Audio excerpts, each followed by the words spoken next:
That's right, folks. Wake Up Barstool has officially hung their hats at the door, which means we've left all bias behind, and we're prepared to do some sports talk. Talk college football playoff committee. Colston Loveland's coming by. Ryan Dempster gives us the pulse of Canada post-World Series. And our guy, Nicky, has cooked up another diabolical Venn diagram. It all starts now on FS1.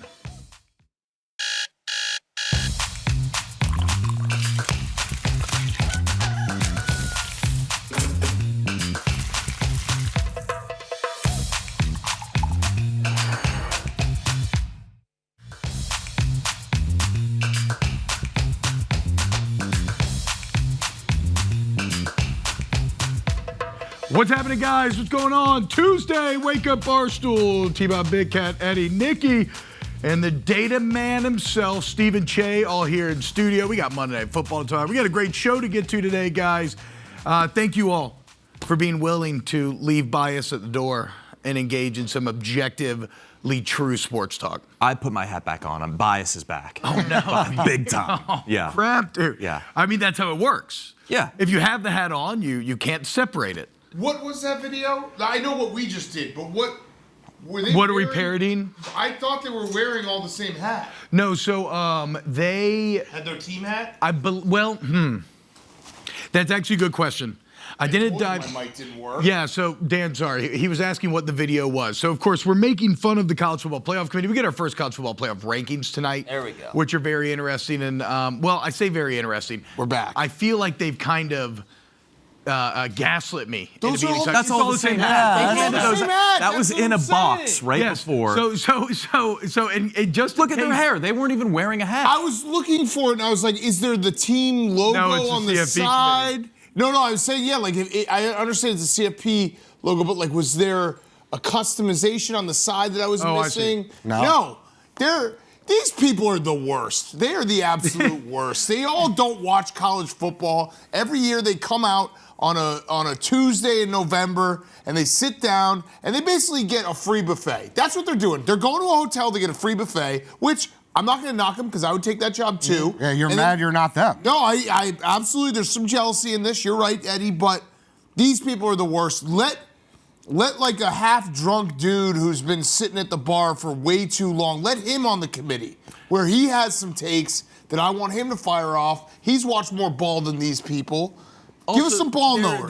They're Blutman should be on it. No, Blutman should definitely be on it. But and then when you see the room, there's always a few details that make me not trust them as well. Like Yes. there's no wings. Yes. The food is not good football food. There's no lazy boy. Big hummus They're in platter. they're in yeah. uncomfortable kind of hard chairs a lot of times. They all just played 18 before that. Yep. And they rolled it over into that. You guys know the vibe. Wait, you they're saw picking the vibe. playoff and eating hummus? Yeah, they are for sure. Oh. Yeah, there's celery, there's carrots involved, maybe some cherry tomatoes. It's Romas? disgusting. Oh It's my- disgusting.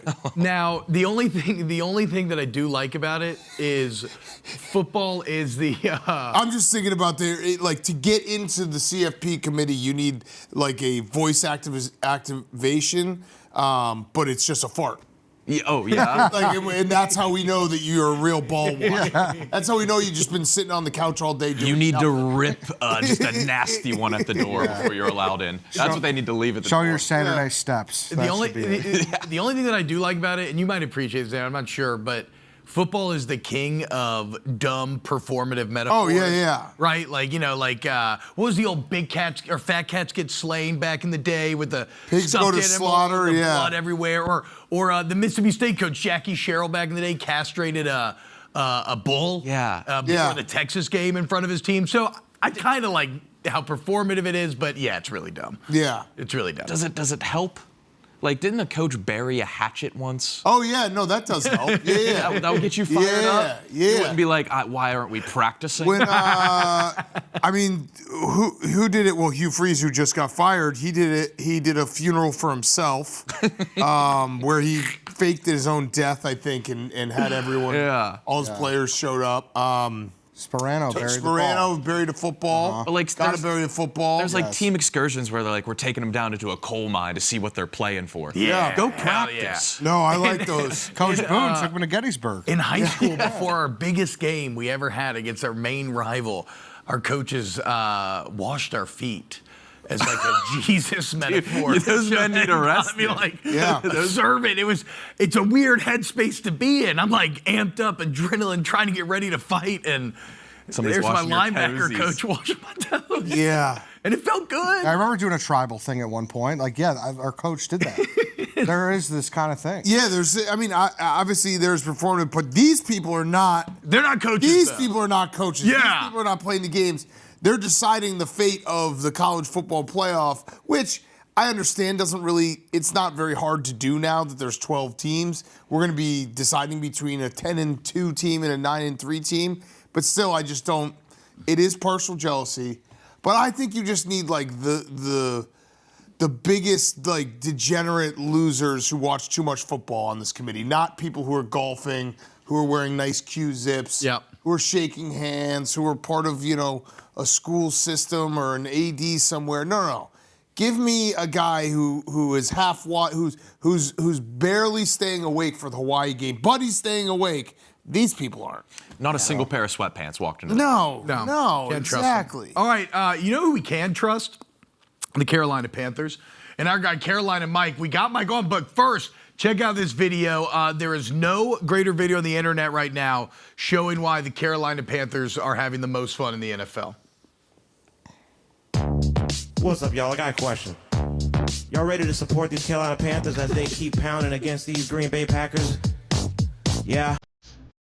Also, if I had $150,000, I want you to know exactly what I would do, y'all. Check it out.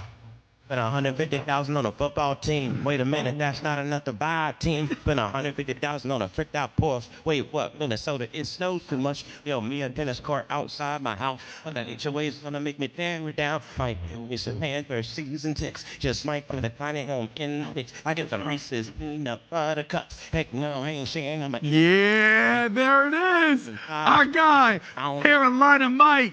Hot right now. The songs everywhere. Everyone loves it. Panthers are hot. Mike, what's happening, brother? Thank you for waking up with us today. What's up, party people? If you had 150,000, let's go, baby. Let's go. Let's go, Panthers. Mike, let's go, baby. Keep pounding. I saw this thing on like Instagram Sunday, and it made me so happy. The song's an absolute vibe. It just infects your brain. I listened to it all day yesterday.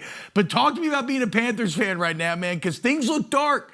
Things look dark. And here we sit, halfway through the season, the Panthers 5-4, winning record, despite being dogs in every single game. How we feeling? Cardiac cats, baby. That's all I'm going to say. And the real ones know. Cardiac cats. That's all I got to say. It is exciting, Mike. And now, are you doing a song before every single game? Because I'm in. I'm fully in. I wish I could do that, but this song has been out for in some form or fashion since 2023. Okay. Oh, wow. Okay, dude.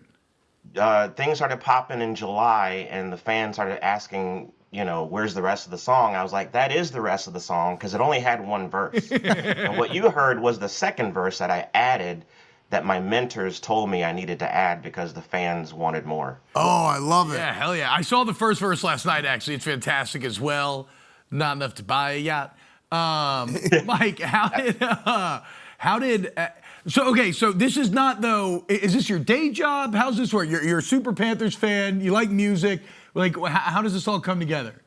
I've been in music since like 7th grade. Obviously, I do have a day job that I'm going to immediately go to right after this. So, but yeah, I just love music. I've been in band and performing live, just a lot. And I just love making fun stuff, fun, positive music. And I love the Panthers. And so when I was writing this song, like I said, when my mentors told me to add a second verse, I was like, well, let me just toss some Panther stuff in there. Hell yeah. Yeah. Is there any chance of a third verse? Oh, you guys gonna make me open up the session? I don't know. I mean, I guess you never say no, but if the fans ask for it, who knows? Mike, I have a question. So I can't help but notice in the background, you have a lot of Panthers accoutrements. And I see a few Jake Delhomme posters, no Cam Newton posters or anything. What's going on? Jakey's the favorite? It just so happened those are the ones I had. Okay. And I mean, Jake's the OG. You got to remember, he took them to their first Super Bowl, Yep. and he also threw the longest touchdown pass in Super Bowl history to Muhsin Muhammad. So, I did not remember that, actually. well, What's your karaoke song, or do you do all originals? if I know the DJ, it's gonna be originals. But otherwise, some of my friends like it when I do Humpty Dance. Oh, dude. And I can actually get the voice going and everything. Have- All right, stop what you're doing, because I'm about to ruin. Let's go, Mike. So, Go ahead. You know, Mike, I got a question for you. So this was great. I would love to see more songs because I know there's different fans that do different songs. Seth DeFlo, the Colts fan, who does a song every single week before the Colts game. He recently got in trouble for going savage mode. Yeah. Have you ever thought about going savage on any foes coming up on the schedule? savage in what way? Just like He said he wanted the Colts to break Aaron Rodgers' back. It was just guys being savage. Yeah, savage. No, we try to keep it positive here. I don't know if I would go that route, and I still haven't actually checked out this. Is it Seth? You said Seth DeFlo. Yeah. Yeah, I gotta check him out. So, but yeah. Yeah, because I would love to see the I don't know if you could put it together, but like the preview. He does like maybe a 25-second or 30-second song before every game on Friday afternoon, and it's just fun. Okay. It gets everyone pumped up for the game. Okay, well, I guess there's something else I can add to the plate. Jay, what you got? Mike, I'm a big Bucks fan, so NFC South rivalry. How do you feel about the Panthers going for the rest of the year? Do they have a shot to win the division? They have a shot. They definitely have. They got heart. Yeah. They got heart. They got drive. And like I said at the beginning, this reminds me of the Cardiac Cats, where it was like the season where it was like everything came down to a field goal at the end and resulted in a Super Bowl run. I mean, we don't know if that's going to happen, but one game at a time. And I like the heart of this team. Do you believe in Bryce Young? Oh, Oh yeah. Unflappable. look at that, dude. That's the best NFL fan feeling there is. Yeah. When you believe in your quarterback. Yeah. Mike, you are the man. This was so much fun. Cannot thank you enough. Tell everybody where they can follow you and check out all the music and everything. Hit me up on Instagram, Carolina_MIC. If you're talking to your smart speaker, you're going to have to spell out MIC, like Alexa, play Carolina MIC, okay? And check out my latest song, Maple Syrup. It's streaming on all platforms. And obviously check out If I Had $150,000, but you got to check out the extended version if you want both verses. Yeah, he just posted it last night. I love it. Just posted it last night. Wait, Mike, real quick. How do we get to 150,000? Yeah. It was just something to make you look. It's like a head fake. It's like Yeah. a million's been done, right? Okay, When you okay. see 150, and it also rolls off the tongue. You know, it rolls off the tongue, but it just makes you look. Yeah. You the man, He's Mike. right. Thank you so much, brother. Hey, keep pounding. I'm a Saints fan, so whatever. We suck. Go Panthers. Hell yeah, Mike. All Take right. it easy, brother. Thank you, appreciate it. All right, guys, when we get back, I want you all over the commercial break to think, what would you do with $150,000? Then we'll get to some Monday Night Football, big win, all of it coming up here on Wake Up Barstool. I'ma get me a big old bus, one big enough for all of us to double dutch. Getting chased by turkeys as we cruise around. Windows down, now up so you can hear the sound. If you What's happening, y'all? Welcome to the Wake Up Barstool here in FS1. Monday Night Football last night, and the Arizona Cardinals break their losing streak with an impressive win over the Dallas Cowboys. There's a lot of different areas you can start here, like looking at the Cardinals season as a whole, I think is pretty interesting. But maybe the easiest sports talky place to start is their quarterback controversy in Arizona right now, as Jacoby Brissett has been better than Kyler Murray. Wrong on all accounts, T-Bob. I'm sorry. This is a down. TV show. You have to start and end with the Cowboys. They stink. Oh, yeah. They're trash. My bad. You're right. They're so bad. I think you had them in that Panthers-Bears tier. Yeah. And you were right at the time, but I think they're lower. No, they're doo-doo. That was Straight doo-doo. How are they doo-doo? Because they just can't. I know they're not winning and scoring, but how are they? Why? Yeah, their offense is now like people have figured out their offense. They are the Cardinals. What they did last night was say, "Hey, we're not going to let you beat us with the big play over the top. Yeah. We are going to make you go 8-9 play drives." And the Cowboys are incapable of doing that. You saw what happened. The game basically came down to the very first drive where the Cowboys move the ball with ease, chunk play after chunk play after chunk play. They get in the red zone. They have a bad third down call. They say they're going to go for it on fourth down. Kick the field goal there. I don't know. Like it was 4th and 9. I get it. Like your defense is bad, but you basically just almost ended the game right there. I know it's a very simplistic way to say it, but when you have that type of demoralizing start to a game, it's tough. Just go get the field goal. It's early. It was top to bottom bad. Like defensively was bad, Dak was bad, and Schottenheimer. He did it again in the fourth quarter. Which I guess that one I'm okay with, where you go for it on fourth down and you know like there's very little time left and you need to. But listen, I am a big believer in the aggressiveness that has happened in sports, especially in football. The analytics, like watching the Detroit Lions play, where it's a 4th and 2, they're going to go for it. It's 4 minutes into the game.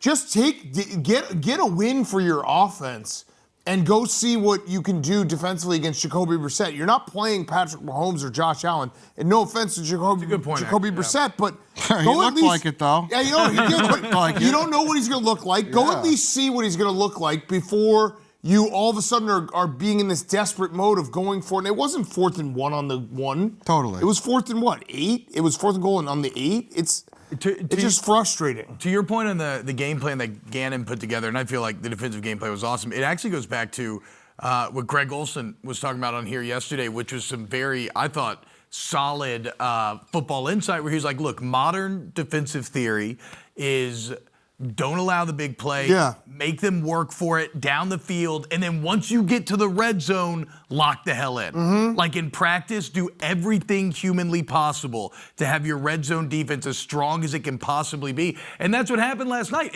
And also the Cardinals pass rush. It just felt like at the end of that game, and granted they knew Cowboys were having to throw, but they were dropping in coverage. They were winning with 4 every time. They're like, okay, Dak, you want to scramble? Scramble. Also, when is Calais Campbell going to stop getting sacks? Yeah, he's 39 years old. Yeah, he's guys. crazy. What the hell? It's crazy. But I was disappointed in I thought the Cowboys were in that tier of hey they could be alive at the end of the season here to get that 7 seed. They're a fun, exciting offense. No, they stink. Yeah, but what do they do from here? I mean, Jerry Jones made a trade this morning for Logan Wilson. Yeah. He obviously doesn't want to give up on the season, which I don't know how much sense that makes. Yeah, they're kind of stuck. Like, wouldn't it make sense for the Cowboys to trade George Pickens to a team? Like, if you don't know, first of all, you don't know if you're going to re-sign him. Second, if you love him that much, he can always come back. You could maybe get something because he's going to be a free agent after this year. So a contending team, I don't know who's looking for wide receivers right now.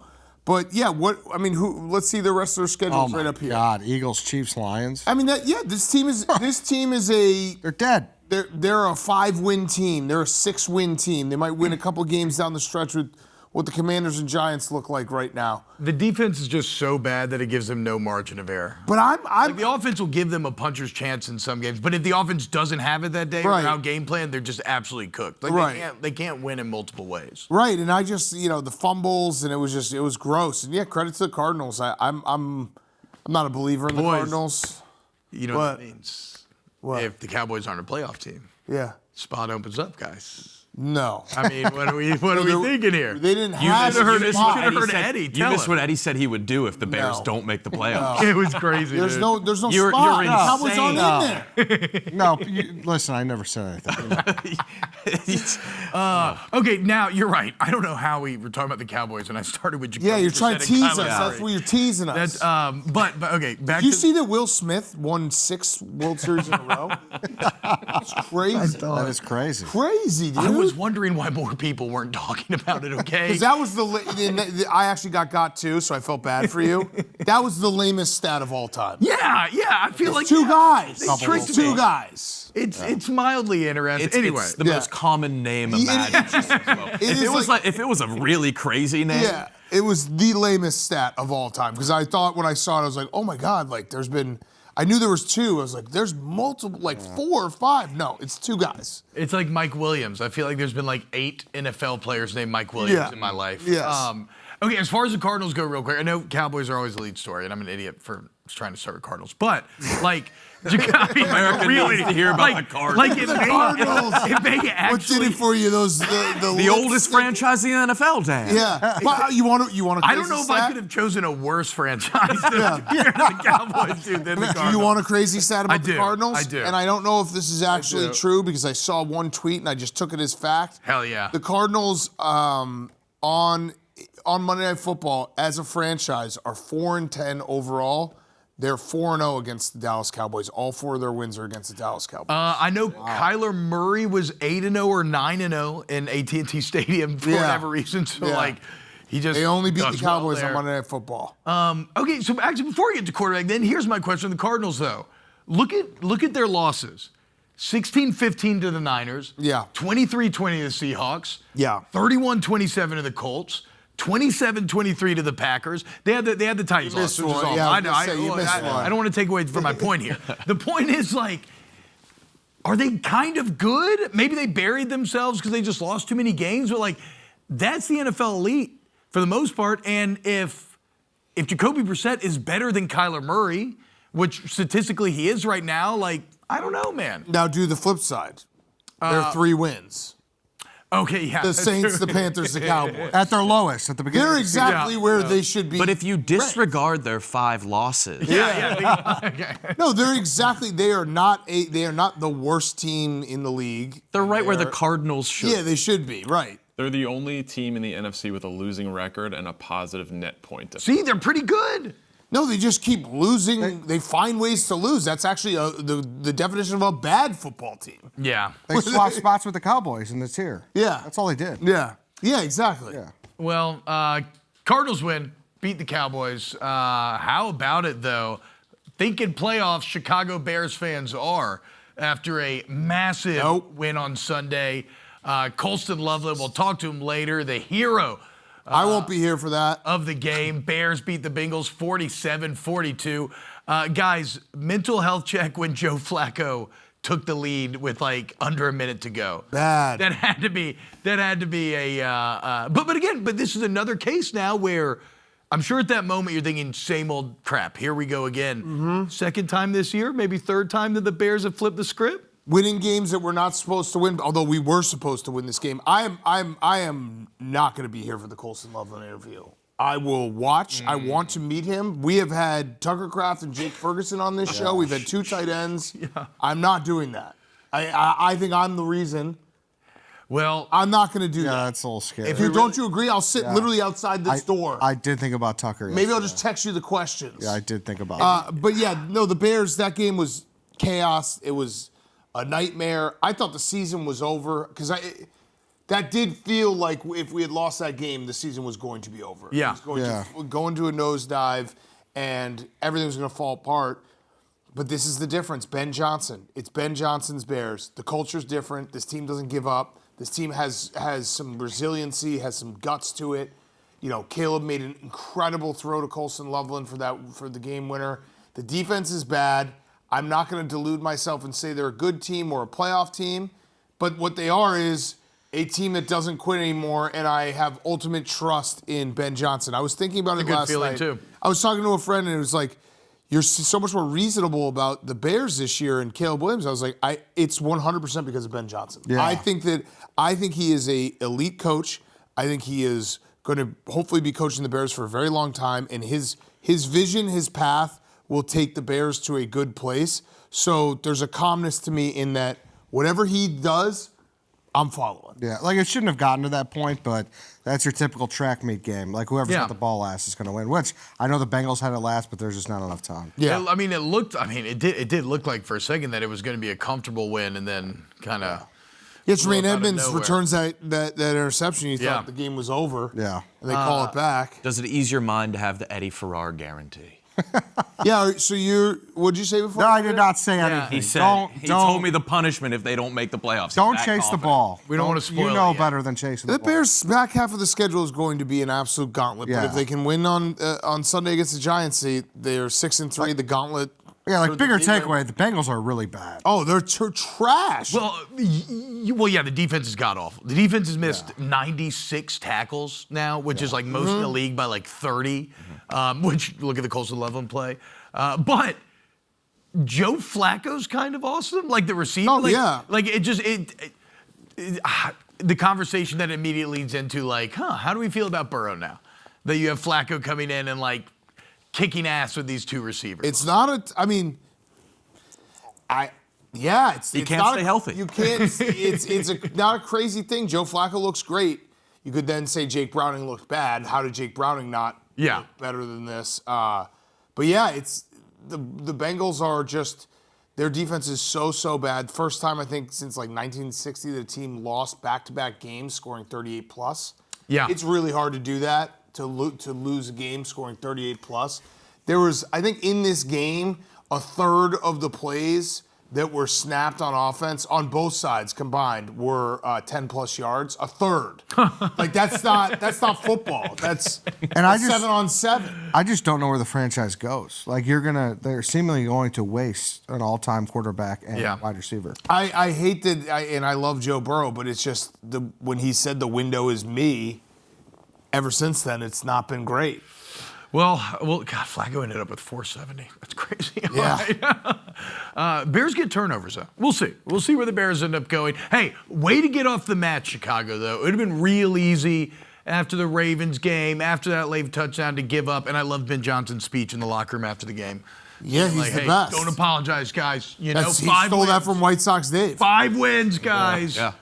White Sox Dave, noted motivator, Well- philosopher, man about town here at Barstool, Chicago. He used that line when we did lose. Yep. He said, don't apologize for a win. I'll then never we lost the apologize for a game. win. Yeah. Yep. Yeah. Didn't have to. Yeah. Yeah. Speaking of wins, Dan, congrats to you and For Jer for that win on Oh, Sunday. Probably yeah. the most electric thing any of us have ever seen from afar. Massive multi-quarterback anytime touchdown win. Caleb Williams involved. Here's Trevor Lawrence scoring. Yeah. Oh, It was man. very exciting. It was an exciting Sunday. Good to have one of those. Oh, he mounted him. Yeah. You have We to. kind of. A 6-figure, you got to mount. Yeah, you got to mount. Goodness. I was kind of, it was very, very fun. It was $300 to win $140K. That's what I had. Jerry had $200 to win $90K. Oh, my God. That was awesome. Still down on the year. So what are you going to do? Real degen stuff. Well, I mean, people are shaming me. Like, how could you be down on the year? I have money and I gamble responsibly. So Hell what do you want me to do? Yeah, it's all about what you can, like, when you're cool to lose. Yeah, I mean, you could see my reaction. I'm still it was very exciting. I was so pumped to hit that. Yeah. But yeah, when people are like, what are you going to do with the money? I'm still down on the year. What do you want me to say? not like I'm you going hit to the Heisman gamble it. last There year is no either. money. What? It's not like you hit the Heisman last year either for. Yeah, I was down then. I hit the Heisman for $200K last year, and then I hit Florida for $250K. I was do still this down. again. Just hit one of these again. I got to hit one of these like times 10.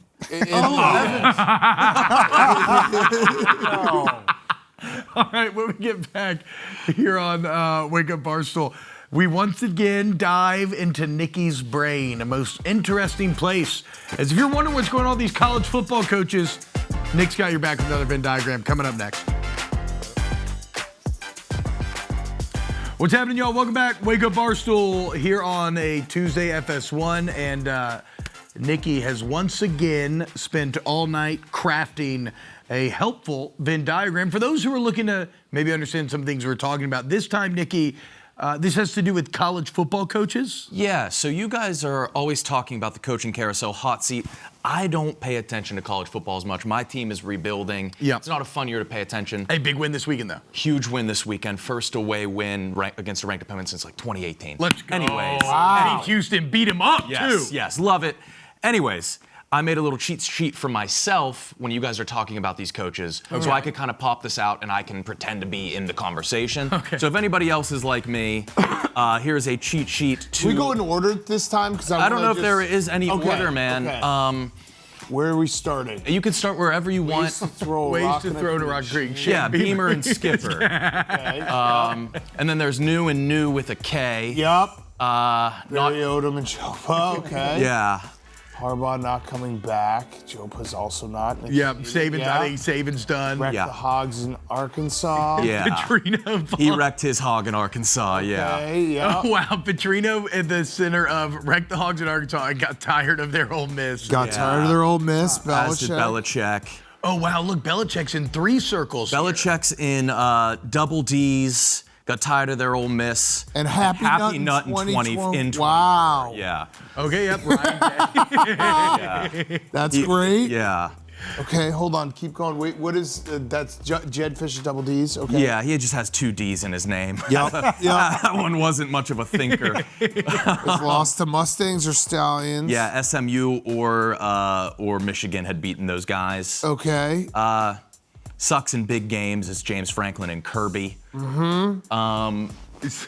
With connective tissue of please Please just take the lift. Says Okay. Oh my God, That's this Georgia Brian Bulldogs. Kelly- Brian Kelly's Slash begging lift. his, Yep. This is and Kirby fantastic. Smart's begging his boys to take the lift just once, boys. I had no idea there were so many girl first name as the last name head coaches. Look at that. Yeah, there's a dude. few. There's a few.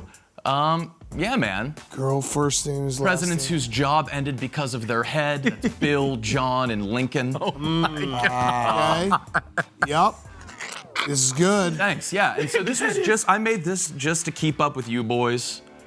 But if anybody else is like me and doesn't have their finger to the pulse of college football, it's a little cheat sheet you can put in your pocket and talk to the boys of the Wild. Wait, okay, Oh, wait, so Coach Big Scott Cat Frost teams. is, I like this. Yeah. Scott Frost is cold in Star Spangled Banner because of Scott Francis Key. Francis Scott Key. Francis Scott Key. Yeah, that's Okay, right. yeah. Would pay to score Hugh Freeze and Luke Fickell. That's Yeah, great. yeah, yeah. That's very great. Yeah. So just a way for the rookies. Incredible. Nick, how? It blew up on Twitter. Yeah, Oh, it's right. everywhere, Yeah, Instagram, it's well. everywhere. Yeah. Well, I mean, they're genius. How long did this take you?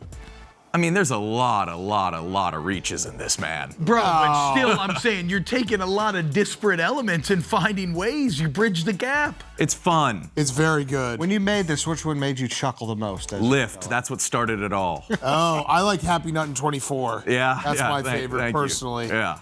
Yeah. Well, look, guys, we'll put this out again later. You can study it if you want to sound ready for the water cooler this weekend. Nikki's got your back. God, that's incredible, man. All right, College Football Playoff Committee meets tonight, guys.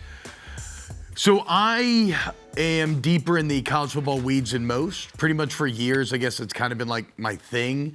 And so I'm very used to latching on to the nothing that are these Tuesday shows and just hyper overanalyzing.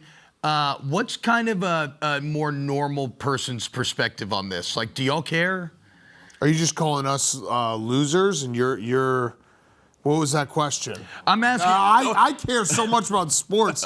What do you guys? Well, I'm saying, okay, losers but like out you there? love like no, I'm saying you love like you watch more like Maction on a Tuesday than I do, and like college basketball and everything. Does the College Football Playoff Committee like break through? Are you I'm watch it interested tonight? because it will tell Yeah. you a little something. But is this the least interesting it's been? Well, no, there'll be two. You can tell me if I'm wrong, but there's going to be a couple of things that we're going to learn tonight. One is where they rank Miami and Notre Dame will be interesting. Yep. How many ACC teams are going to be in that top 12? It's going to kind of give you an indicator of how many teams are going to potentially take from that conference. Would Yeah, that be ACC fair? feels like one right now, most One, likely. right? Yeah. And then I think this doesn't really matter at all, but I do think Indiana will be number one. So I was going to say, so that does kind of beg the question: is this is a TV show that they make that they can kind of massage a little bit, and so it's kind of like, okay, what are they going to do tonight that could maybe be a big controversial for us to talk about? And that, to me, is the starting point. Yeah, and it's Putting Indiana over Ohio State, because you can form an objective argument to do so. Oh, I think they are. I think they should be ranked number one. But it's really more just a guideline of how are they going to determine the rest of this schedule and what conferences are going to, like, how many bids are going to come from the ACC or the Big 12. That's really all we know. May I poo-poo? Yeah. Does this matter at all? No. It does a little bit. The thing that I said, like the Notre Dame-Miami thing, that matters a little bit, but it will at least tell us. It really doesn't matter until the end of the year. Well, no, but you can, if Notre Dame is somehow ahead of Miami tonight, that's a big deal because Notre Dame then could win out and potentially get in over Miami, who they lost to. Yeah, and then people be mad about that. But Right. I But guess. yeah, you're right. Overall, it doesn't. Well, to Nikki's point, I just get cynical that, like, they can kind of change it whenever they want. No, of course. And however they Of want, course. right? So, like, maybe, like, at the end or something, they want to jump Notre Dame. They can just do that and find an excuse. The first one is interesting to me. After that, I don't care. Okay, first and last? Yeah, first and last, Okay. pretty much. We'll be reacting to it live on Necessary Roughness tonight, though. So I've spent years of my life reacting to these college football. Would you say, though, playoff would you shows. agree the first and last are really all that matter? Like, the Yes, first one is kind of 1000%. interesting because you can see how it's all laid out. And then it's going to be, the changes are going to be based off of the results that happen on Saturday, which everyone can intuitively figure out. And to your point, even though they can massage it, this is like pole position in a race for the rest of the season. So it does have some impact. It gives us a guideline Maybe of what they're going to do with the ACC and the Big 12. That's the big question. Yes. How many teams can get in from the ACC and the Big 12? Will it be a 3-4 Big 10 teams, 3-4 SEC teams, or whatever the math is that I'm trying to figure out? And that was the question pre-show: is what do people be the most mad about? It's that. Yeah. Like the conferences who doesn't get as many bids as they think they deserve. When it ends up being three Big 10, 4 SEC, Notre Dame, ACC, Big 12, and a G5, that's going to stink. That's what it's going to be. Yeah. I wonder if Iowa's going to sniff it at all. They're not in the AP, but they kind of should be. Che, you getting pumped for tonight's playoff rankings? Che does not know. No, I know, I'm kidding. No, but it's crazy.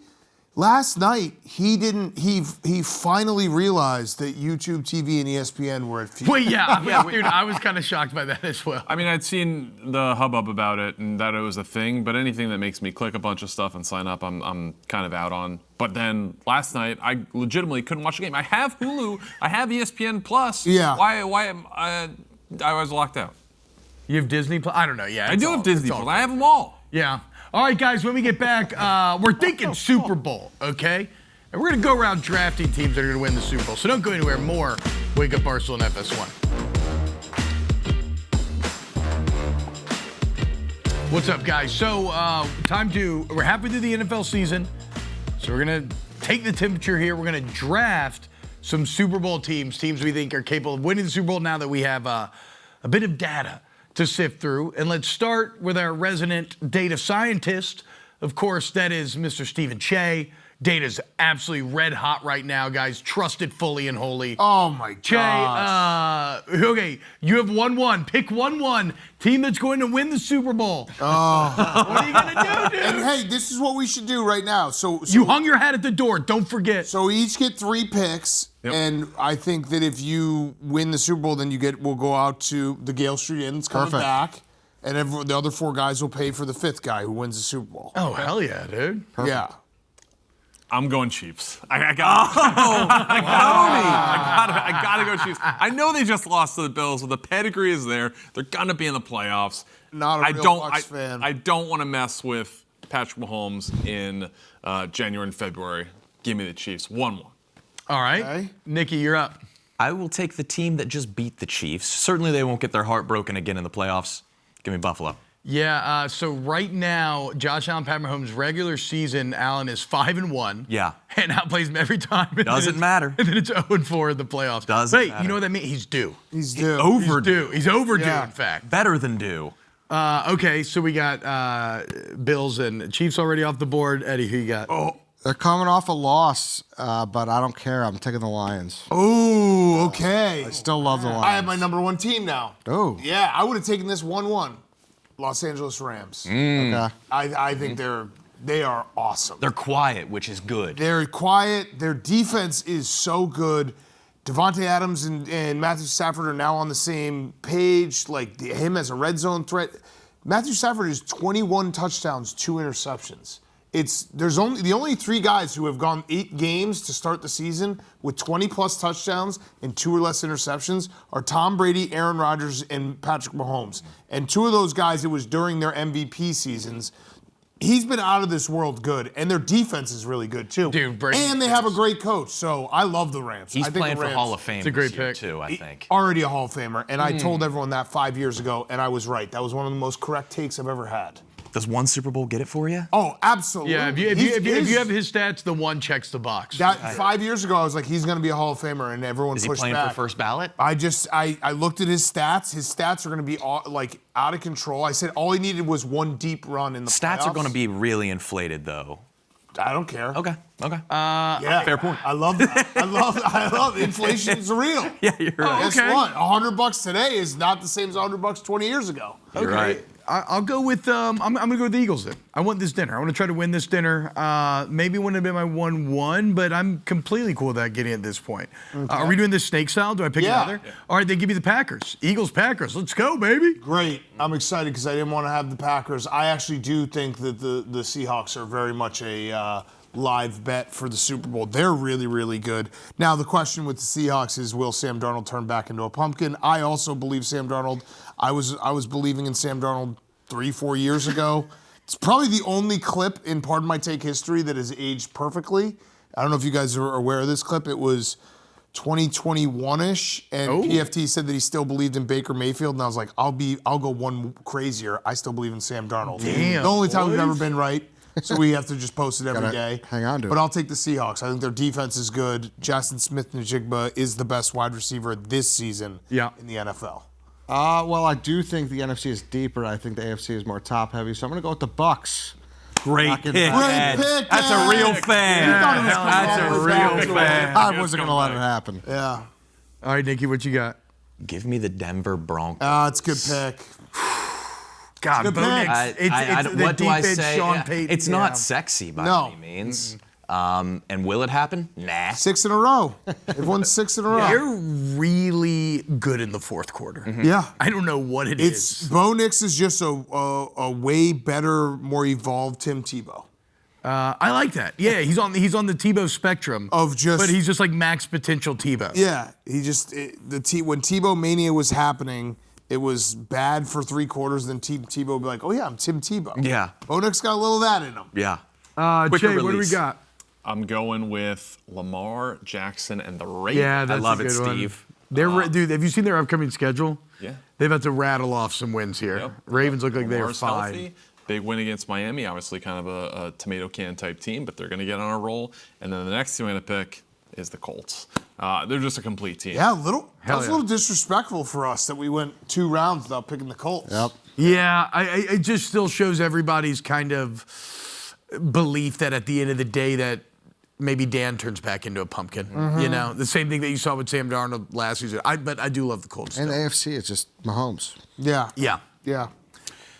Eddie, I will trade you my Broncos and this upcoming pick for your Lions. I only have 2 teams. No, I love the Lions. I can't do it. Wow. And one for next year when we do this again. Deal. Yeah. All right. Deal. All right. Okay. Your pick. 49ers. I mean, they've hung around despite a ton of injuries, so I'll go with the 49ers. What's your pick now? I gave him my He pick. gave him his. He gave I only him. have don't 2 have a teams. pick? I only have 2 teams. No, and so Eddie has another pick now. I hate every other team, so I probably shouldn't have done that. But I'll take. God. I'll take the Patriots, I guess. Yeah. Disgusting. I mean, they're just their schedule. It's just hard to judge. Actually, this week will be very interesting. The Patriots versus the Bucks. It will be, yes. Okay, good preview there. I'm surprised. As he's like stretching, it will be. I'm a little bit surprised that didn't get flexed. I think Chargers Steelers is a good night game, but I would have anticipated that game getting flexed. I agree. Dan, real quick, we got about 15 seconds. What you got? Chargers. All right. God, no, Joe Alt. The poor Chargers, man. All right. Give me the Chicago Bears. I knew you were going to 5-3, baby. We thinking not just playoffs. I'm thinking I want to go. What is this, the Gale Tavern? Gale Street Inn. Gale Street Inn, Bears champions. There you go. Hour 2, Wake Up Barstool. We're kicking off with Ryan Dempster. Don't go anywhere. Going to talk about Canada here on FS1. Can't wait for next year.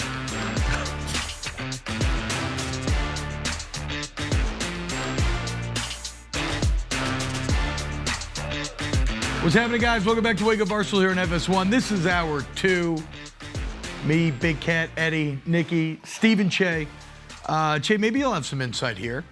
So over the weekend, we saw Cam Little set a new NFL record, 68-yard field goal, which, by the way, the visual of which is insane to me. What does this mean?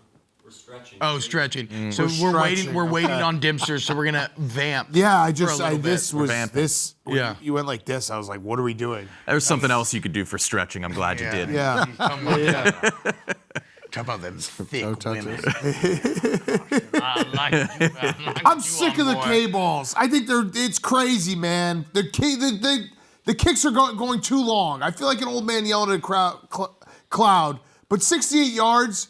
Look how crazy the visual is of being on The 40? the far side of the opponent's logo. Like he is staring down the whole Raiders logo as he makes this kick. Cam Little and the Jaguars shouldn't have the record for longest field goal. I don't said like this how in the Cam gambling Little's face cave, and you got like maybe months ago. You disagreed. I said if there was a kicker that was guaranteed to hit from 70 yards, would you take him 1-1 in the draft? And everybody said no. Yeah. I think you still say do. no. Look, It's guaranteed points. No, I still say It's no. guaranteed, Guaranteed points. If you're 1-1 in the draft, your team isn't good anyway. Wait till next year, and now you have a guaranteed kicker from 70. I mean, Good question. it's pretty. You're pretty trying to sneaky ruin by football, Nikki. buddy. That's what you're trying Football's to do. evolving, baby. Yeah, it is crazy because you don't have to It's have any just kicking. offensive success. Like you just get to the 40 and Yeah. you kick a field goal. All right, we got him. Are we good to go, guys? We got Ryan. Yeah, I'm seeing him here. I see him as I well. maybe should have waited to be. Okay, yeah, my bad. Sorry, should have waited on you. All right, Ryan Dempster, co-host of Intentional Talk, great friend of the show now here. Been on 3 or 4 times already. Lives down the street. Still not in studio. We can get into that. Dibbs, what's up, man? Thank you again for joining us this morning. How we feeling this beautiful fall morn? Yeah, I'm doing great. I'm with listen. I'm with Big Cat on this one. I just think that just feels like the longest field goal should belong to I don't know what, it just not the Jacksonville Jaguars. Yes. Whatever. That's just up to me. And Cam Little looks like he's 13. Yes. Yeah. Yeah. But pretty impressive nonetheless. But that was about all that was impressive for that game. So, yeah, good to be with you guys, man. I'm a little hungover right now, because My man. it's over. Baseball's over, man, and it's like I'm done now, and it's weird, and I don't have a show until next year. I mean, we got the MLB Awards show coming up in Vegas in a couple weeks, but God, man, what a World Series, guys! Yeah, that's right. unreal. So I wanted to have you on because I honestly that was such a great World Series. I want to keep talking about it. I find myself just talking Yeah. to random people about it because I was bummed out on Sunday. I was like, man, there's no more World Series. So incredible World Series. I have a theory, and this will take from later on in the show, but I think that might be the worst loss a franchise could have ever had. And hear me out, and you can tell me if this is crazy, but the fact that they lost the 18-inning game, the wedgie game, and then an inch away in Game 7, it wasn't just one moment, it was 3 moments. You obviously are Canadian, you have a lot of family, friends in Canada. How are they feeling, and am I fair in my assessment? You're not far off. I don't know where you could rank, as far as what is the worst World Series loss. There's teams that have lost and then come back and won more World Series. I just think the totality of everything that you're talking about, right? It's the 18-inning loss. But all that being said, they get up 3-2 and go home, and to lose on the wall ball, and Miggy Rojas hits the home run in the top of the 9th inning. It wasn't the Shohei or Freddie or something. Mookie broke out. It was the guy batting 9th, and not that he's not a good player. It just doesn't happen. He's hit 1 home run off of his breaking ball all season long, and it's another one right there. So I'm going to say this. It's utter heartbreak up there right now. Yeah. And it's going to last a while, because we sit there and say, okay, cool, we'll build off this. We'll go into next year and we'll sign guys and we'll go. There's no guarantees that you're going to get back to the World Series and to be 1 out, or 1 run up with 2 outs to go, and think you're all of a sudden it doesn't happen, and then multiple chances, and then you got the catch by Pajes in center field that he pulls over to Hernandez and left. And then, the Will Smith homer into the play at home play is just nuts, man. And walking back, because I walked to and from the park to the hotel because we were so close. Sometimes teams lose and there's anger, and everybody's throwing stuff, or they're trying to flip over a cop car or something. everybody was like in disbelief. They were just like walking around with their heads like, did that just really happen? So yeah, to answer your question in the long way, I think this might be possibly the biggest Game 7 devastating loss, like the most devastating loss for a franchise. This is Canada's team. You saw the numbers, man. Over half the population of Canada was watching this. So it hurts. It hurts for my family, my friends. It hurts for the Canadians back home. It hurts for the Blue Jays. These guys were unbelievable to cover. They were so gracious, the host, the people at the stadium, everything. It was an incredible World Series. One of the best we've ever seen. My heart goes out to the Blue Jays, man. I mean, there were a million moments. You just named a bunch. When years go by, which moment do you think will stick out the most? You got to pick one. Good question, Eddie. That is a great question. Thank you. Like, I think moment, from that series probably is game 3, just because of the fact that we saw an extra inning game of 18 innings, so 2 full games. The walk-off Freddie Freeman, first player to ever do that in World Series history, to have 2 walk-off homers, 9 on base for Ohtani. That won't be broken, guys, in our lifetime. Yeah. Like our kids might see that, or our grandkids might see that. 9 times he got on base. It was just, to me, that game will forever be just etched in baseball lore. One particular moment, I'm going to say the wedged ball. Yeah. God. I just still can't wrap my head around that actually happened. I mean, he has to hit it hard enough. He has to hit it on exactly the right angle. Kiki has to tell, we talked to Justin Dean about it. He's like, I knew, but also Kiki's yelling, hands up, hands up, hands up. And he just throws them up. And like, if that ball just squirts out a little bit, we're talking inside the Parker, and we're all sitting here telling a totally different story. But guess what? If my aunt had balls, she'd be my uncle. So it didn't happen, Wise words. Yeah, that was a 1 in a billion shot. That really wedged was. ball. Yamamoto, the fact that he pitched Game 6, 96 pitches, 6 innings, and then came back, pitched Game 7, 2 2/3. Can you explain this to us as someone who pitched for many, many years, what your arm feels like after a full start the next day? Like, I was just I was sitting in awe watching him do it. And his stuff was just as electric. That was the part where it was like, it's not like he's just gutsing it out and they need an arm. He was throwing just as fast and just as sharp with 0 days rest. What was that?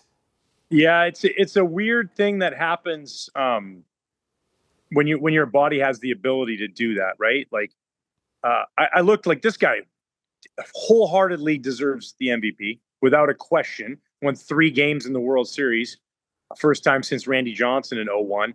And don't forget, by the way, he went down to go warm up in that extra inning game in Game 3. So not only he pitched Game 2, Game 6, and Game 7, he warmed up in Game 3. So this dude turned it up another level. I don't know whatever, medicine he found or, got the right rub. Like sometimes a good massage therapist. I mean, there's been times where I started a game and the next day I go play a little catch. I'm like, oh, I feel pretty good. I don't know if I ever felt good enough to go out and throw 2 2/3 scoreless in the World Series, Game 7.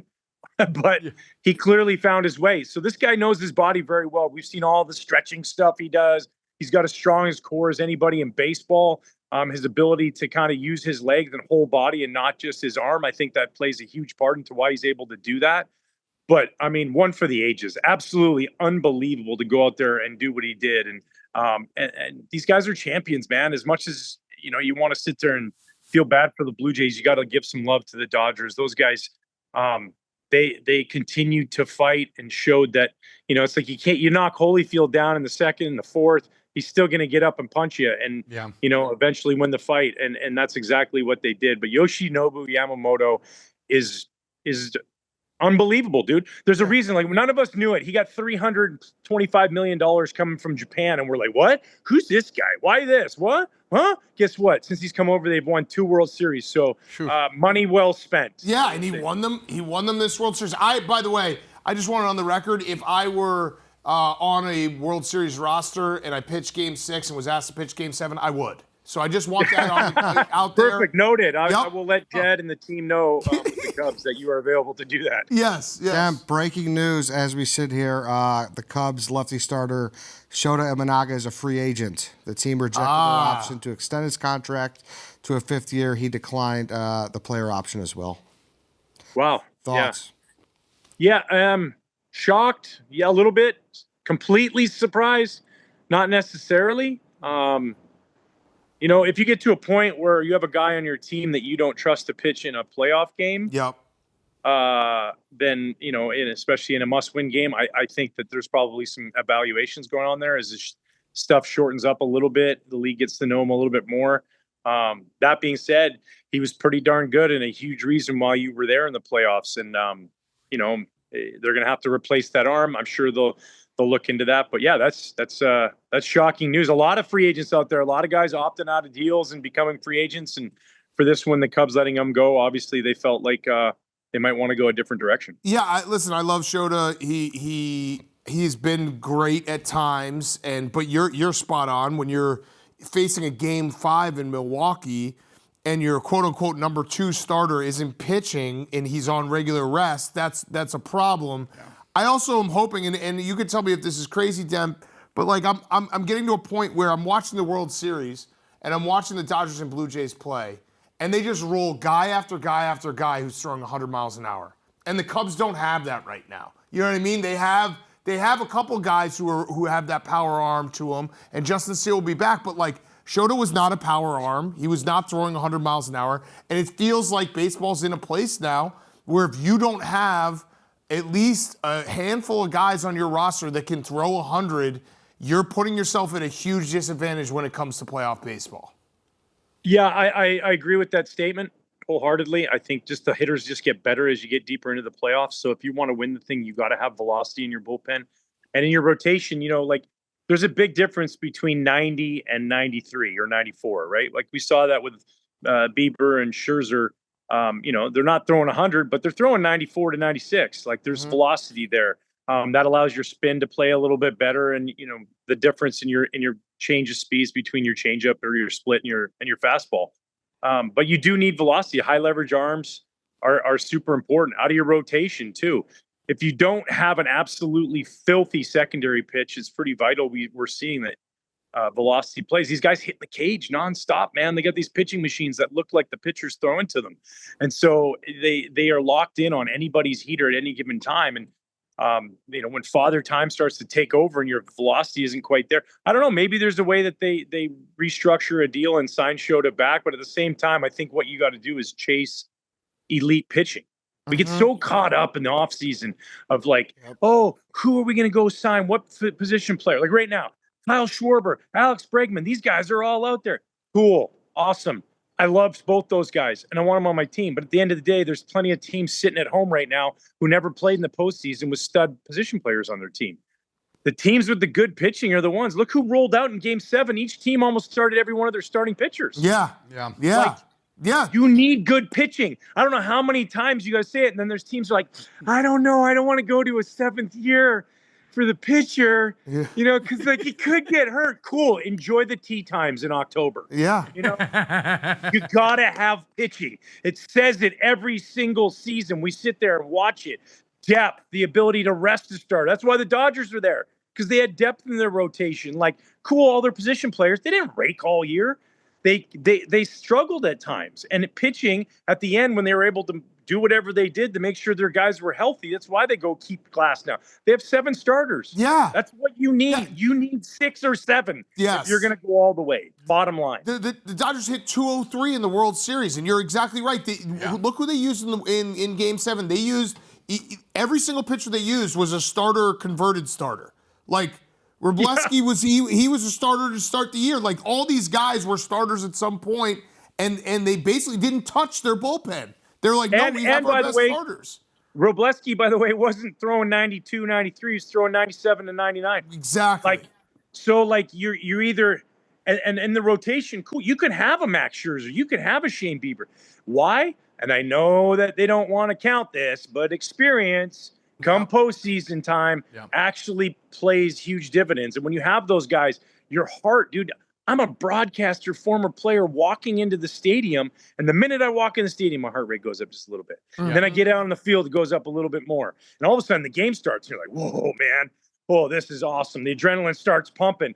And I'm sitting in my suit jacket. Like, can you imagine what it's like being on the mound? So that's why having experience matters. And I think if I'm running a team and I'm going after a team, my number one goal as I am chasing pitching, I am trying to get as much pitching as possible, and I'm staying away from trying to spend all my money on hitters. I want to get there. I can trade for a hitter. I can sign a free agent hitter, maybe do a smaller deal. But if a top free agent pitcher is available, we've seen it. Look at the Yankees, Max Fried. You know what I mean? Yeah. They go get Max Fried. They don't have Max Fried with no Garrett Cole. They might not make the playoffs. Right. The Blue Jays, they trade for Shane Bieber. They sign Max Scherzer.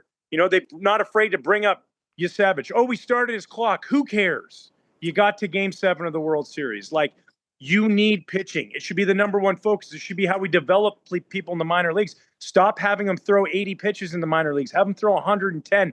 Develop it so that we can bring guys up who are studs that pitch for you a long time. It's vital. It's the number one vital thing you can have is starting pitching. Easier said than done. Everybody wants it.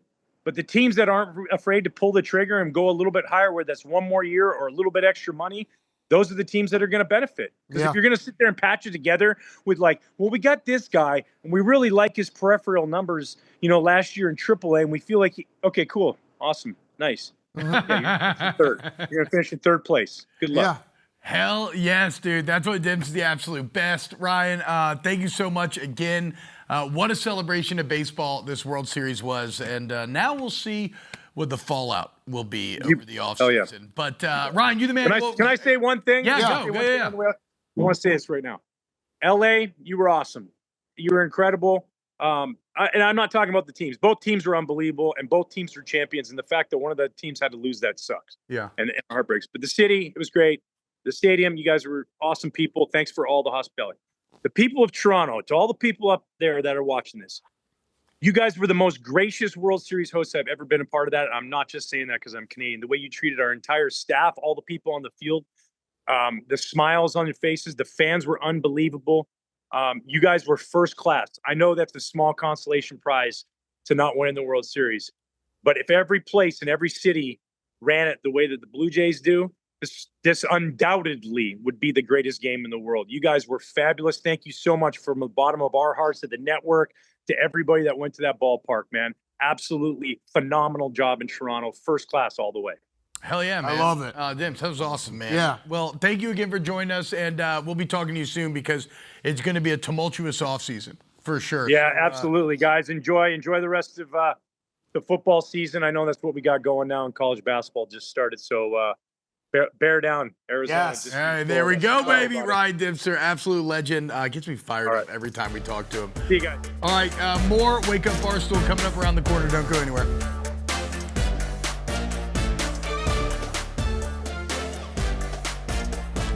What's happening, y'all? Welcome back. Wake Up Barstool and FS1. And college basketball started last night. That was super fun. Now, college basketball is interesting because it's a very wide swath, right? There's a lot to keep up with. And so you can trust us here on Wake Up Barstool to know or to let you know about the biggest games that take place every single night. Some gumshoe journalism here as the boys spread out around the country, and we bring you the stories that you need to know. And look, I guess I'll just start us off. Yeah. Is that cool? Yeah. Because when you're talking about college basketball, there may not have been a bigger game last night than the Florida World War, WWF. That's right, Florida International against Florida National. Panthers Conquistadors. A matchup to decide who owns the Everglades. This is just a matchup between airports. It really, yes, that's airports. That's airports. It's a classic Airport versus airport match. classic airport game. Yeah. And as you can see, the 747s of the Panthers carried the day. 101-49 Conquistadors getting conquered this time around. Great start to the season for FIU. Okay, I had Mary Baldwin versus Longwood. Now, Longwood has a new coach, first win for Longwood. I picked this game because Mary Baldwin, that's not a school, that's just a name. That's a lady. Mary Yeah, it's Baldwin amazing. loves Longwood. Also, they are the Fighting Squirrels. Oh, that's good. Yeah, kind of a cool. That's good. Yeah, Fighting Squirrels, the Mary Baldwin Fighting Squirrels. So who won? I don't know. Wait, what? I thought they were. Oh, Longwood, I think. Longwood. Yeah, Longwood. beat, It had to have been Longwood. They gave right? Mary the Longwood. Hell yeah, man. I They just were looked at locked in. KenPom and it was one team didn't have a link to it and the other did. Longwood did. So I assume Longwood won. Do we not have the graphic? That's like on ESPN. There we go. as well. 92.55. Yeah, there you Nailed go. it. All right, who you got, Eddie? I was in the Pacific Northwest covering Northwest Indian College. They played Montana. Of course. They had one player in double figures, J.D. McGee, so they're going to need to get that up. So Okay. 106-41. They Go Grizz, baby. Northwest Indian. Yeah.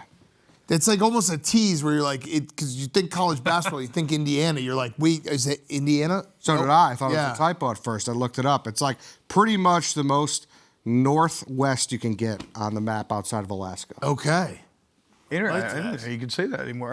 What do you got, Nikki? I watched in a the name? nail biter of a game. Prairie View versus College of Biblical Studies. It was a solid one. They're shortened to Biblical Stud, which I like. That's how I describe myself. Okay. But let's not talk about the winner here. Let's talk about the losing team, the ambassadors of the College of Biblical Studies.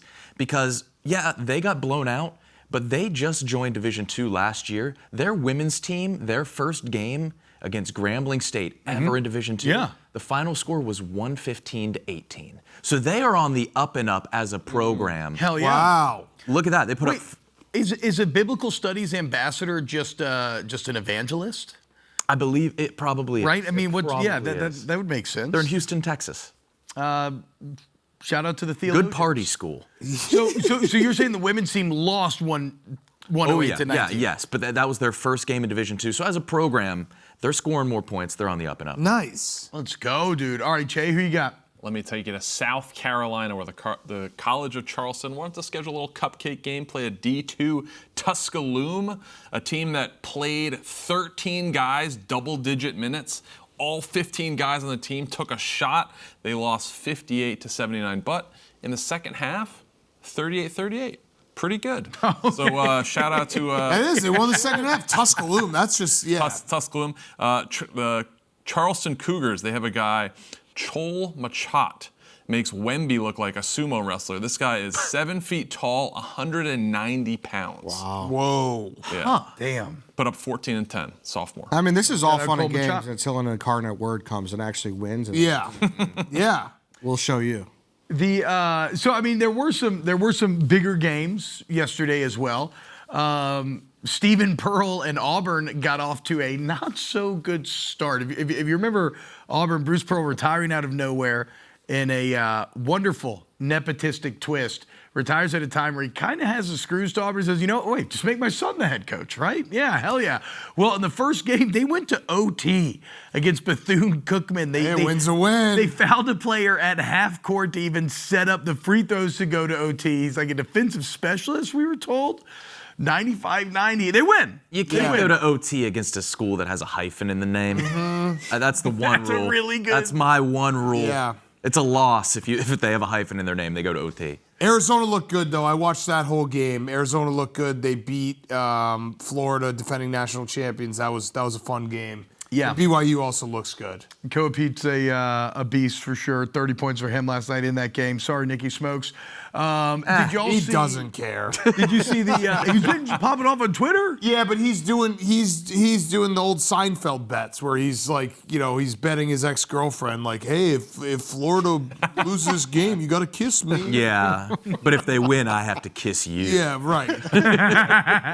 Okay, I love this. This was Nothing worse. UCLA coach Mick Cronin setting a high bar on himself after last night's game. Arrogance, lack of humility, don't want to defend, don't want to rebound, don't want to play defense. There's so many mistakes. I'd like to fire myself. For being on defense. Game Love one, it. game Love it. one, and Mick Cronin Type of coach he put is. himself on the hot seat, dude. That's what great coaches do. You hold yourself to a Accountability. standard. Yep. Very secure in his job, obviously. Yeah. Yeah. He that's like a classic three-piece suit coaching move too. I feel. in Did he terms say of- I would fire myself if I could? He said I'd like to fire myself. You can quit. Yeah, he can. Call his bluff. All right. All right, guys. So college. Quit. He's right. Man, I wish someone would stop taking my salary. If only. Yeah. College basketball's back, and we'll be back with Supreme Debate. Don't go anywhere. Wake Up Barstool continues.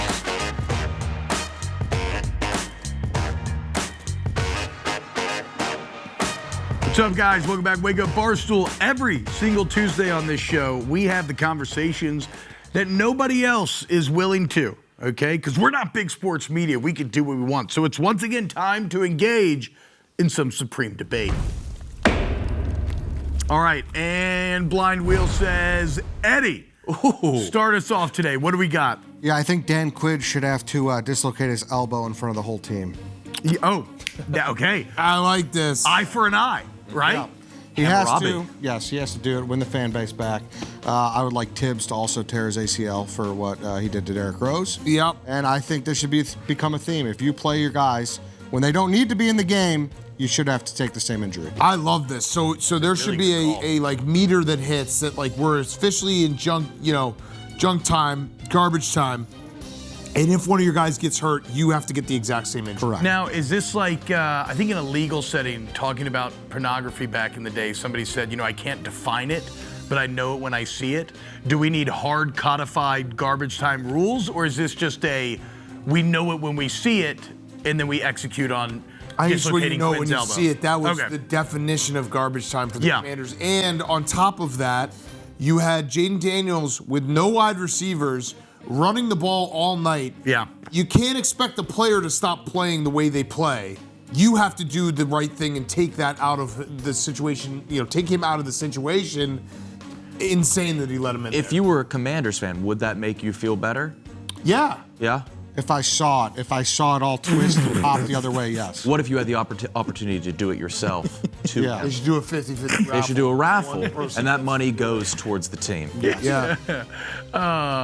Eddie, you did such a good take that I don't think there's any debate to be other had. side. There's no other side. Yeah. Jay, what do you got? I think players should be able to participate in 50-50 raffles. We've seen some sports gambling controversies. Terry Rozier, Malik Beasley, and Chauncey Billups caught on some weird stuff. And the Game 7 50-50 raffle for the World Series was $19 million Canadian, which translates to just over $14 million American. That's more than Teoscar Hernandez, who played in the series, makes for the whole year. That's more than Max Muncy, Tommy Edman, and Andy Pajes combined. I think it would be awesome to see bigger jackpots, have the players legalize it, get more money to charity. How awesome would it be to see Andy Pajes, who's making $770,000, win a $14 million 50-50? I'm saying not that awesome for people who are watching the game in the stands making like $50,000. Yeah, I was gonna say I don't want. Oh man, the player won it. I appreciate your point, but no, hard disagree. I would be so pissed. Wouldn't you want to do more 50-50s with way bigger jackpots? Imagine they're gonna buy all the tickets because they make $700K. Oh, Shohei. Shohei wins your 50-50. What do we do then? Oh, well, yeah, you hate him. That would be a good storyline. Who would not? And think about all the money going to charity. That's the one maybe saving grace here. Wait, Dan, how did that one get so high? As a It resident, was 4-game rollover. Okay. They did all 4 games. And Canada's notorious Yeah. for being big 50-50. Yeah. They're big on 50-50. Yeah, huge. It's Stanley Cup playoffs. It will be every single game will be well. I had no idea that was a Canadian stereotype. Look at that, dude. Learn something new every day. The Wake Up playoff games are Barstool. insane. But I think they kind of treat it also like it is the raffle in that you can just buy tickets from anywhere in that area, like online and stuff. So. Shut it down. Make it stadium only. Increase attendance. That'd be great. But the odds are the 50-50 players have more ideas. money. The players can. Yes, they're will going to win. buy more tickets. I just don't. Yeah, That's And almost a personal Eddie attack. had one that nobody Yeah, can what? disagree with. Yeah, I think I'm you have saying- one that nobody can agree with. Oh, I would love it if the player. I would want to see bigger jackpots with a chance of life-changing money. Can the away team buy tickets as well? Because that would be a great. I can't figure out Steven's angle here either. He's like, he almost wants to. He wants to be cocked by a player. The rich get richer. Yeah, he wants to be. They're in not- the players aren't you gonna go win to a every time. game and have they can buy more like tickets. Seiya win the 50-50 in his face. Well, you got to think one of the players only makes $700.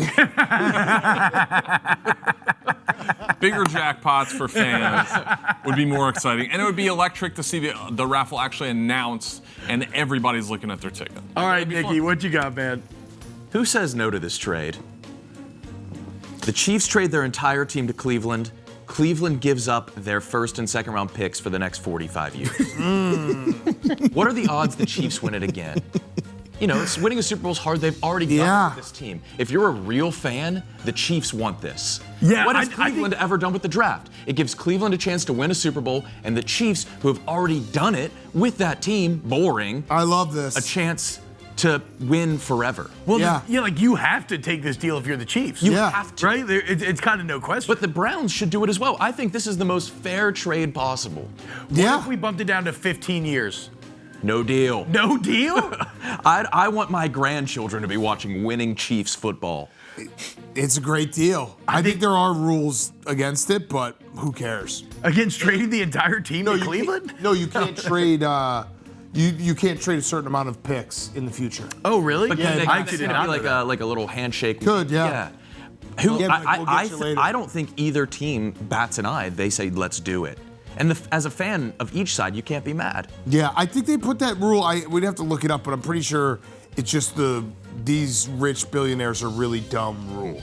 Where it's like they'll all just try to mortgage their entire future. Go in. For one guy right now. Well, they're all old. Yeah, right. Like, all right, I want to win now. Yeah, Jerry Jones should do this deal. He should. He Yes. should ask for the Chiefs. Yes, he should get to ask for the entire Chiefs. All right, Dan, finish it off here. I said this to Ryan Dempster, but I actually believe this, and maybe we can have a quick little debate on it. I think that was the worst loss in sports history. The Blue Jays in totality, not a single moment, because there's obviously bigger moments. There's, 28-3 Falcons. There's, the Bartman game. There's all these little moments that you could be like, who had the buzzer beater in their face? North Carolina in the national championship. There are maybe more heartbreaking moments. But the Blue Jays had an 18-inning game that they lost. They had the wedgie game that they lost. And then they had the 7th inning, game 7 where they were 2 inches away from winning the World Series. Think about all that combined. Well, it's not just one loss. And it's baseball. It's where the baseball. grind to get there It's is crazy. The grind is brutal. The way the ball bounces, right? Like there's a lot of randomness, and that's the type of loss. It's like a wound that gets infected. And like that can ruin a franchise for years. Again, it's not one loss. It's not one moment. It's not Bill Buckner. It's 3 losses. Yeah. I guess the argument would be, and like rarely do I think about it because we were on the other side of it, but Cleveland blowing 3-1 does suck. That does suck, Not obviously. like this, though, but dude. then obviously, like the difference in that is that, Rajay Davis ties the game up. They're down all game. Like if Cleveland had won, it would have been an all-time loss for the Cubs. The Dodgers are down. They tie it up late with 2 outs. They were 2 outs away. Yeah, I'm just making. Yeah, no, I agree. I agree. 3 in a row when you need one is pretty tough. Yeah, for sure. At least Toronto doesn't have any other franchises that could be considered one of the most heartbreaking franchises in sports history. Yeah. That'd be too much for any one city to bear. I agree. All right, coming up next, Colston Loveland joins the show, guys. Here on Wake Up Barstool. I'm not going to be here. I'm going to sit outside. Has gone I do not want to jinx any part of Colston Loveland. You want to pivot to TJ Hawkinson? Yeah. Nobody that has come on Wake Up Barstool has regretted it yet. We're a very good show. Maybe the best show. Wake Up Barstool. Colston Loveland.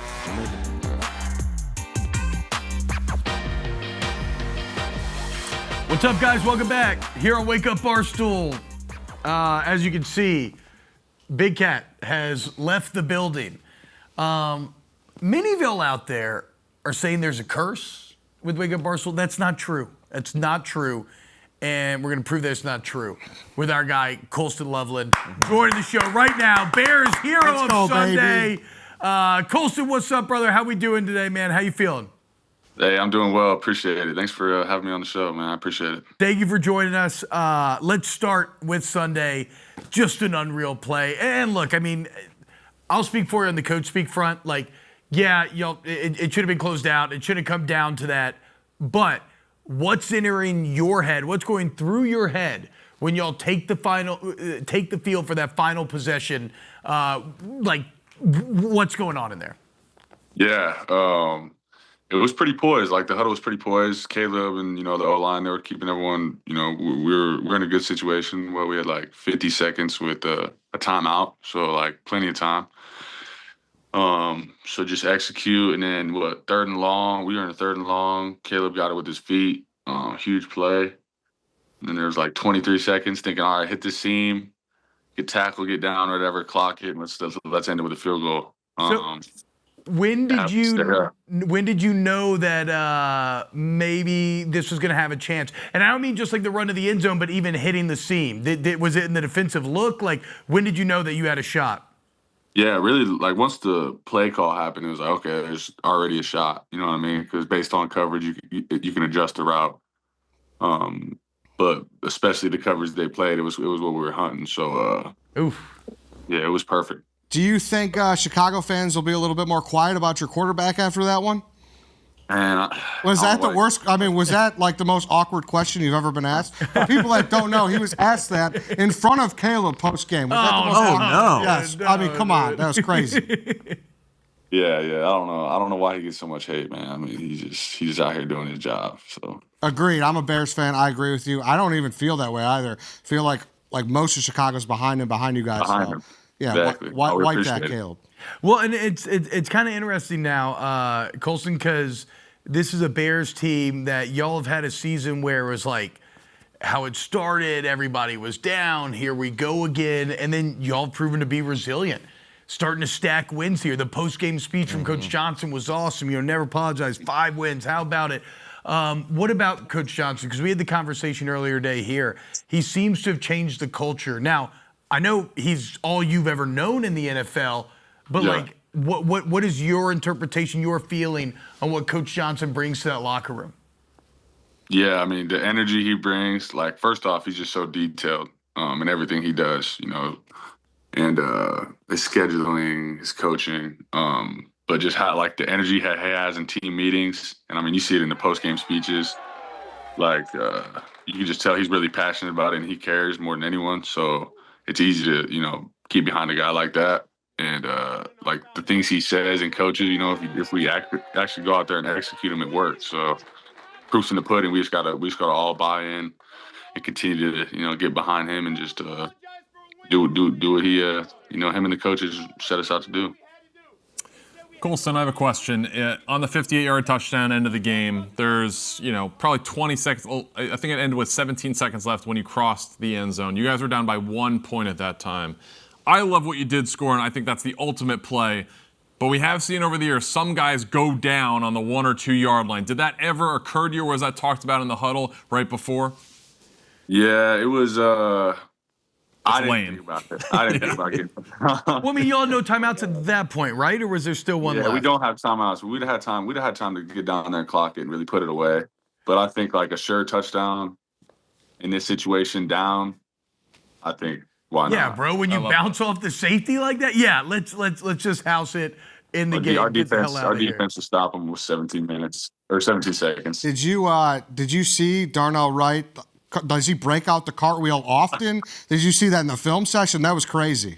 No, I literally just like really realized it today. I seen someone posted on Instagram or something, NFL or something. He's crazy with the brace on too. Dude, insane. Hey, how do you feel about getting your first? I might be wrong here, but I'm assuming that was your first game ball in the NFL. Yeah. Oh yeah. Yep.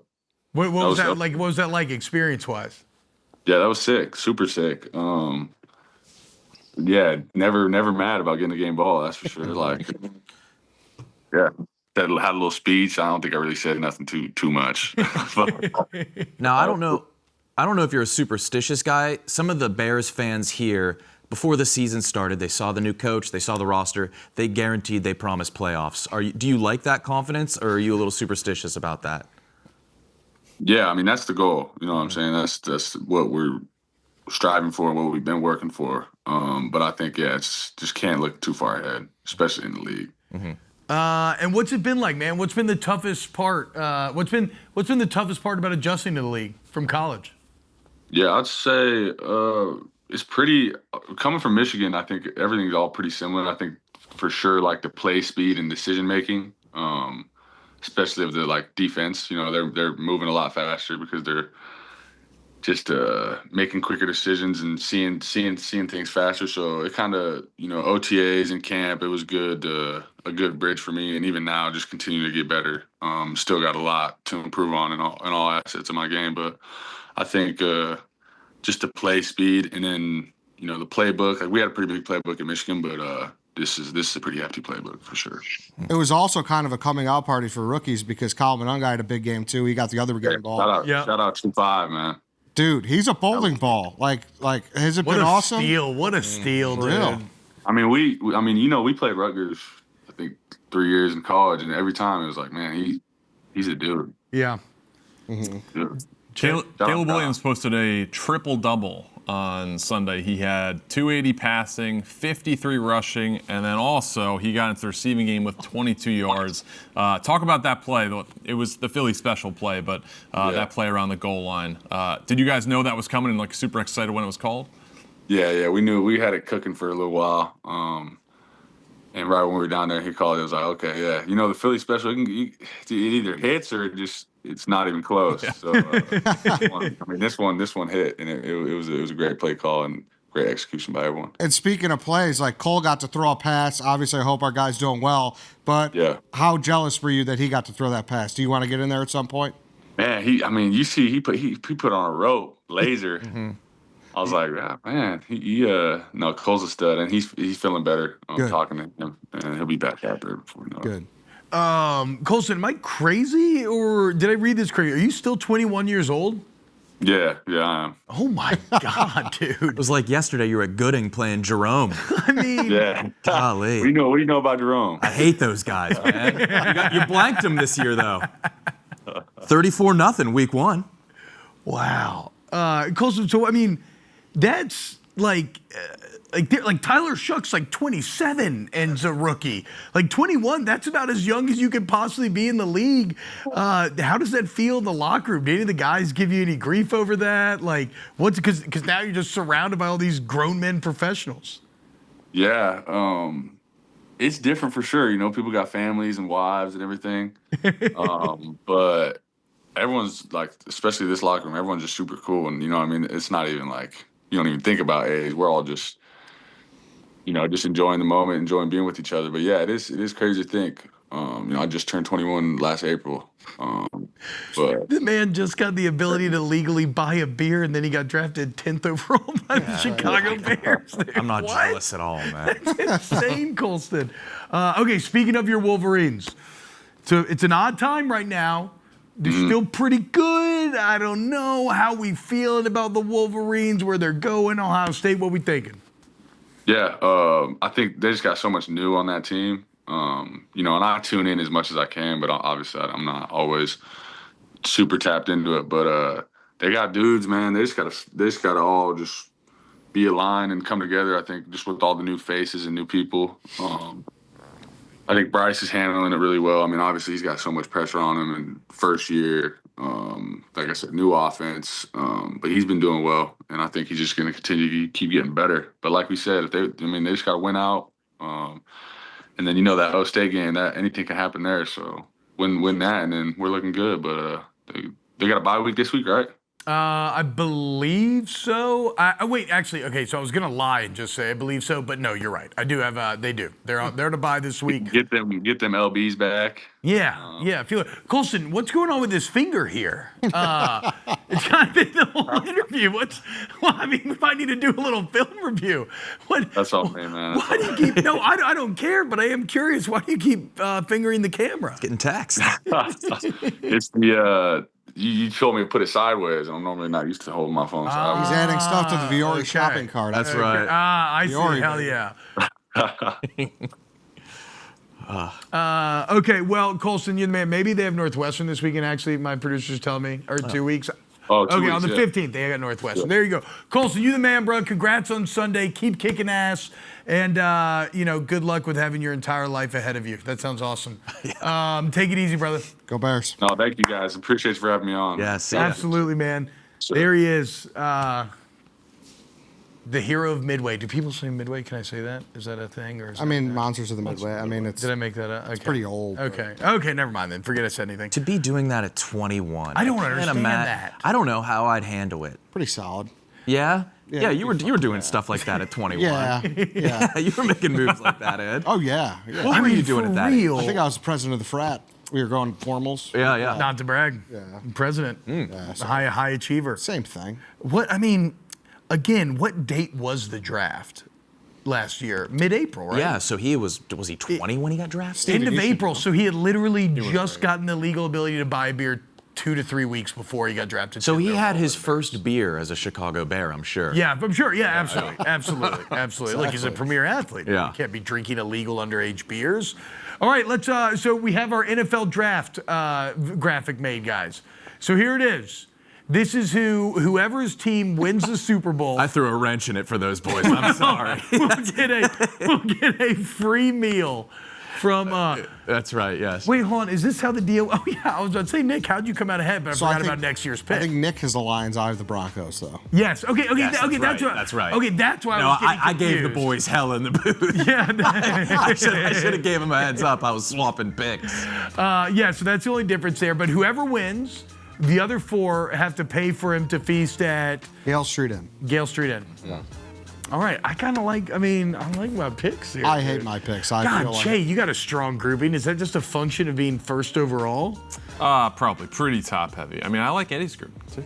Some good NFC teams. Well, Andy's got 4 teams, dude. Got the Bucks in there. 4 teams. Of course Thanks you to like the Bucks. freaking Nicky Loomis over here. Hey. Mickey. God, I hate Mickey Loomis. Not like on a personal level, but like you're a very bad GM. Have you ever met him personally? Yeah. Okay. So you like him on a personal level? No, I'm pretty ambivalent. Okay. On a personal level. I just mean I really don't like him as a GM. All right, guys, thank you so much for joining us today. Che, Nikki, Eddie, the erstwhile gone Big Cat. This was very fun. As always, you got more Wake Up Barstool. Tell your friends about it. It's all coming up every single day right here on FS1.